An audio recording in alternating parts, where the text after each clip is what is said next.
திருச்சிற்றம்பலம். தில்லையம்பலம். தென்னாடுடைய சிவனே போற்றி, எண்ணாற்றவர்க்கும் இறைவா போற்றி, ஏகம்பத்துரை எந்தாய் போற்றி, பாகம் வெண்ணுரானாய் போற்றி, காவாய் கனகத்திருளே போற்றி, கைலை மலையானே போற்றி போற்றி. அருள்வாத ஊரசொல அம்பலவர் தாமெழுத திருவாசகத்தை தெளிந்தால் கருவாம் பவகதியும் நீங்கி பரமன் அருளாலே சிவகதியும் உண்டாம் சிவம். அரசனே அன்பர்க்கடியனேனுடைய அப்பனே ஆவியோடாக்கை புரை புரை கனிய புகுந்து நின்றுருக்கி பொய்யிருள் கடிந்தமைச் சுடரே திரை பொறா மண்ணும் அமுதத்தன் கடலே திருப்பெருந்துறை உரை சிவனே உரை உணர்வு இறந்து நின்று உணர்வதோர் உணர்வே யான் உன்னை உரைக்குமாறு உணர்த்தே. மாணிக்கவாச பெருமான் மலரடிகள் போற்றி போற்றி. திருவாசகத்தில் 19வது பாடலான திரு தசாங்கத்தை சிந்திக்க இருக்கிறோம். இறைவனின் 10 அம்சங்களை விளக்குவது இதன் சாரமாகும். அண்ட சராசரங்களையும் ஆட்சி செய்யும் இறைவன் பிரணவத்தின் உட்பொருளாக இருந்து கொண்டு 8 அகரமாகிய சிவமாகவும் 2 உகரமாகிய சக்தியாகவும் இருந்து இருவரும் ஒன்றிணைந்ததால் 10 ஆகிய யகரமாகிய ஆன்மாக்களாகிய அனைத்து வித ஆத்துமாக்களையும் ஆட்சி செய்யும் அரசனாக இருந்து கொண்டு படைத்து காத்து அழித்து மறைத்து அருளி வருகிற அவனுக்கு 10 அங்கங்கள் இருக்கின்றன என்பதை ஒரு அரசனிடம் ஒருவனை அறிமுகம் செய்து வைக்கும்போது அறிமுகப்படுத்துபவனின் 10 இயல்புகளையும் சொல்லுவது போல ஒரு பக்குவமடைந்த ஆண் கிளியும் ஒரு பக்குவமடைந்த பெண் கிளியும் ஒன்றை ஒன்று கேள்வி கேட்டு மற்றொன்று அதற்கு பதில் சொல்லுவது போல் இந்த பாடலை ஒப்பனை செய்து வெளிப்படுத்துகிறார் மாணிக்கவாசர். இந்த பாடலை சொல்லப்பட்ட 10 அங்கங்களும் ஒரு பக்தனிடத்தில் இருக்குமானால் அவன் இறைவனை அடைவது எளிய பாதையாகும் என்கிறார். பாடல் 1. ஏறார் இளங்கிளியே எங்கள் பெருந்துரைக்கோன் சீரார் திருநாமம் தேர்ந்து உரையாய். அதன் பொருள், அழகு நிரம்பிய இளமையான பெண்கிளியே, எங்களை உடையவனாகிய பெருந்துறையின் பெருமை நிரம்பிய ஓர் உருவாய் இருக்கின்ற எங்கள் பெருமானின் திருநாமத்தை பேரறிவு என்னும் ஞானத்தால் தெளிந்து சொல் என்றது ஆண்கிளி. பதில்: ஆரூரன் செம்பெருமான் வெண்மலரான் பார்க்கடலான் செப்புவ போல் எம்பெருமான் தேவர் பிரான் என்று. அதன் பொருள், திரு ஆரூரன் என்றும் சிவந்த நிறத்தவன் என்றும் பிரம்மதேவன் என்றும் மகாவிஷ்ணு என்றும் சொல்லுவது போல் எங்களுடைய பெருமான் தேவர்களின் தலைவன் என்றும் மேலாக பேசப்படுவதால் அவன் பெயர் மகாதேவன் என்று சொல்லியது பெண்கிளி. பாடல் 2. ஏதமிலாயின் சொல் மரகதமே ஏழ்பொழிற்கும் நாதம் நமையாளுடையான் நாடுரையா. அதன் பொருள், கேடு இல்லாத இனிமையான சொற்களை பேசக்கூடிய மரகதம் போல் பச்சை நிறத்தை உடைய அழகிய பெண்கிளியே, 7 உலகங்களுக்கும் நாதனாகவும் நம்மை தொடர்ந்து ஆண்டு கொண்டு வரும் மகாதேவனின் நாடியது என்பதை தெளிந்து சொல் என்றது ஆண்கிளி. பதில்: அன்பாண்டு மீளா. காதலர்க்கு அன்பாண்டு மீளா அருள் பொழிவான் நாடு என்றும் தென்பாண்டி நாடே தெளி. பதில். பொருள்: மகாதேவனை பக்தியாலும் யாகத்தாலும் யோகத்தாலும் இடைவிடாது பேரன்பு கொண்டு அவனை நினைத்து பெருங்காதல் செய்பவர்களுக்கு மீளாத பேரருள் கொடுப்பான். அப்படிப்பட்டவனுடைய நாடு தென்பாண்டி நாடு என்று தெளிந்து உண்பாண்டி நாடாகிய மதுமயக்கம் தரும் துறையாகிய மதுரை என்னும் பெருந்துறை என தெளிந்து அறிவாயாக. அது உன் உள்ளே இருப்பதை பார்க்க முயற்சி செய் என்றது பெண்கிளி. பாடல் எண் 3. தாதாடு பூஞ்சோலை தத்தாய் நமையாலும் மாதாடு பாகத்தன் வாழ்பதியன். பொருள்: தாமரை மலர்ந்தவுடன் அதிலே இருக்கும் மகரந்தத்தை எடுக்கும் கிளியே, நம்மை ஆளும் மகாதேவனும் உமைபாகனுமாக இருந்து நம்முள் நடனமாடும் நடராஜனின் பதியாகிய ஊர் எது என்றது பெண்கிளி.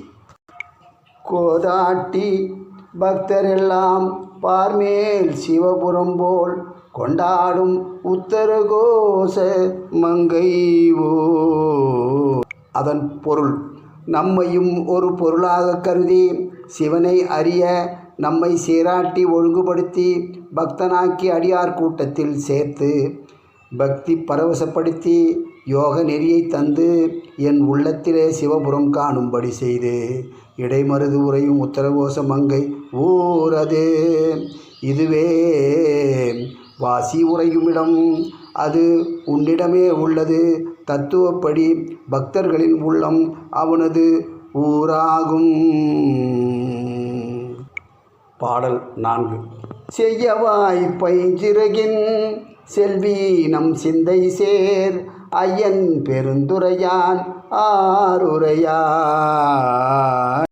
அதன் பொருள்: சிவந்த மூக்குகளை உடைய அழகிய இளம் கிளியே, நம் அம்மை அப்பனுமான சிவபெருமான் எம்முடைய பெருந்துரையான என் அப்பன் என் சித்தத்துள் புகுந்து எனது கர்ம வினைகளை நீக்கும் ஆரியது என்று கேட்டது ஆண்கிளி.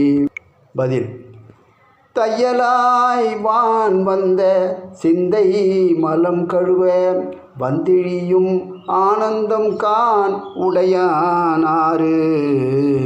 அதன் பொருள்: பெருமை பொருந்திய கங்கை பெண்ணாக வானிலிருந்து சிவபெருமானின் உத்தரவுப்படி சிவபெருமானின் ஜடாமுடியிலே தங்கி கங்கையில் வேகத்தை குறைத்து இமயமலையின் வழியாக காசி அடைந்து அதிலே மெய்யன்பர்கள் மூழ்க அவர்களின் பாவங்களை தீர்க்கும் ஆறு கங்கை நதி என்றது பெண்கிளி.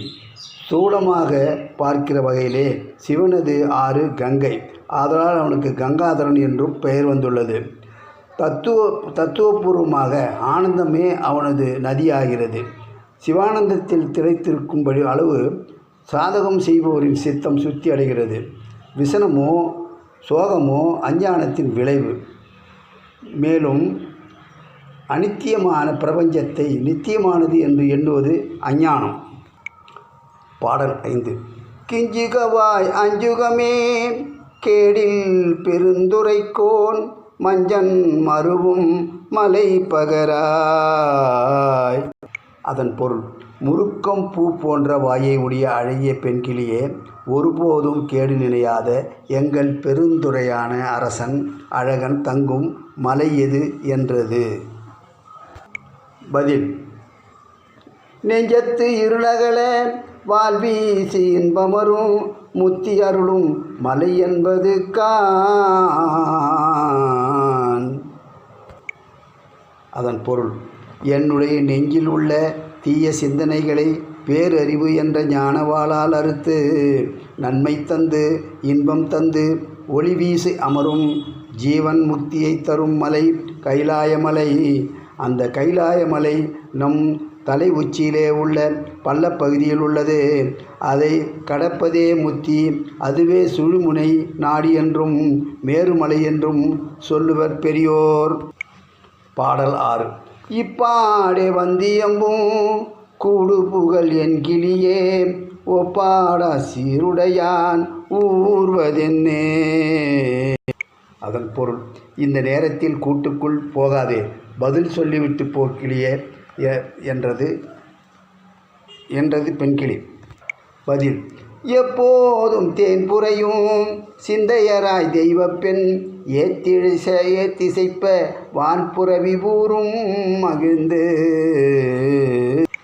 அதன் பொருள்: எந்த நேரத்திலும் சிவனின் தேன் போல் இனிக்கும் சிந்தனை கொண்டவர்களால் தெய்வ பண் தாள சுதிக்கு ஏற்ப பாடல்களை முறையாகவும் இனிமையாகவும் பாடுபவர்களுக்கு சித்த ஆகாசம் அவனுக்கு வாகனம். பரமசிவன் நிர்குணம் பிரம்மமாக இருக்கும்போது அவனுக்கு வாகனம் சித்தாகாசமே. அவன் சகுண பிரம்மமாக இருக்கும்போது அவனுக்கு வாகனம் ரிஷப வாகனம். ஜீவர்கள் அனைவரும் அவனின் வாகனமே. அவனையும் அவளையும் உயிர் உள்ள வரையிலே சுமந்து கொண்டிருக்கிறோம். ஆகையால் நாமே அவனுக்கு வாகனம். பாடல் 7. கோல் தேன் மொழிக்கில்லாய் கோதில் பெருந்துரைக்கோன் மாற்றாரை வெல்லும் படைப்பகராய். அதன் பொருள்: கொம்புத்தேன் போன்று இனிப்பான மொழியை பேசுமான் கிளியே, குற்றமற்ற எங்கள் பெருந்துரை அரசன் பகைவர்களை வெல்லும் படை எது சொல்லு. அதன் பொருள்: கொம்புத்தேன் போன்று இனிப்பான மொழியை பேசுமான் கிளியே, குற்றமற்ற எங்கள் பெருந்துரை அரசன் பகைவர்களை வெல்லும் படை எது என்று சொல்லு. பதில்: ஏற்றார் அழுக்கடையா நெஞ்சுருக மும்மலங்கள் பாயும் கழுக்கடைக்கான் கை கொள்படை. அதன் பொருள்: சிவபெருமானையே முழுவதுமாக ஏற்றுக்கொண்டவர்களுக்கு மனம் அழுக்கு அடையாமல் நெஞ்சு உருக்கி மும்மலங்களை அகற்றி ஞானத்தை தரும் திரிசூலப்படை.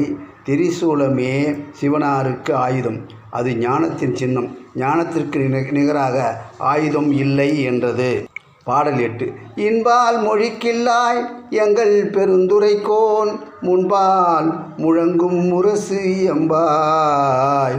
அதன் பொருள்: இன்பத்தால் இனிய மொழி பேசும் ஆண்கிளியே, எங்களுடைய பெருந்துரை அரசன் முதலில் ஒலிக்கும் முரசு எது?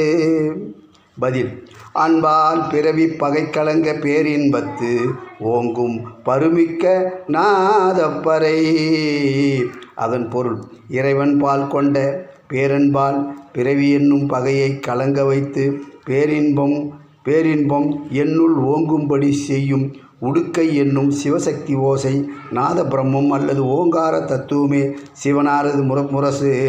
உடுக்கை அல்லது டமரு அதற்கு புறச்சின்னமாகிறது. பாடல் 9. ஆயமொழிக்கில்லாய் அல்லூரும் அன்பர்பால் மேய பெருந்துரையான் மெய்த்தார் என். அதன் பொருள்: ஆராய்ந்து பார்க்குமிடத்தில் இனிமையான தமிழ் மொழியில் பேசும் அழகிய கிளியே, பேரண்ட நாயகனை ஆதி மூலத்தை மகாதேவனை நினைத்து உள்ளம் உருகும் அன்பர்களிடத்திலே தங்கியுள்ள பெருந்துரையான் உண்மை மாலை எது? பதில்: தீய வினைனாலும் அணுகவண்ணம் நாயகனே, ஆளுடையான் தாலி அருகாம் வந்த தார். பொருள்: தீய வினைனாலும் அன்பர்களை அணுகாத வண்ணம் பாதுகாத்து நாயினும் கடைப்பட்டவனை ஆளக்கூடியவன். தாலி கொடியும் அருகம் புல்லும் சேர்ந்த நூலும் புல்லும் சேர்ந்த மாலை அவனது உண்மை மாலை. பாடல் 10. சோலை பசுங்கிளியே தூநீர் பெருந்துரைக்கோன் கோலம் பொலியும் கொடி கூரா. அதன் பொருள்: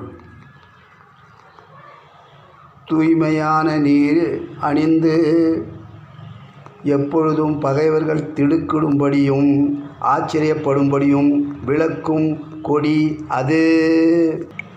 பதில்: எப்பொழுதும் மேன்மையான மெய்ஞானத்தை பேரறிவை அழகாக விளங்கும்படி மெய் அன்பர்களுக்கு காட்டி ஏறும் ரிஷப வாகனக் கொடி.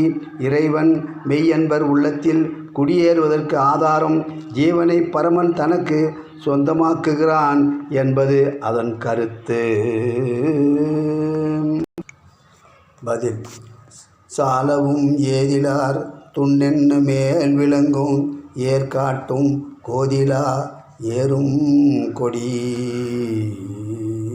பொருள்: எப்பொழுதும் மேன்மையான மெய்ஞானத்தை பேரறிவை அழகாக அன்பர்களுக்கு விளங்கும்படியாக மெய் அன்பர்களுக்கு காட்டி ஏறும் ரிஷபவாகனக் கொடி. இறைவனது மெய் அன்பர் உள்ளத்தில் குடியேறுவதற்கு ஆதாரம். ஜீவனை பரமன் தனக்கு சொந்தமாக்குகிறான் என்பது அதன் கருத்து. திருச்சிற்றம்பலம்.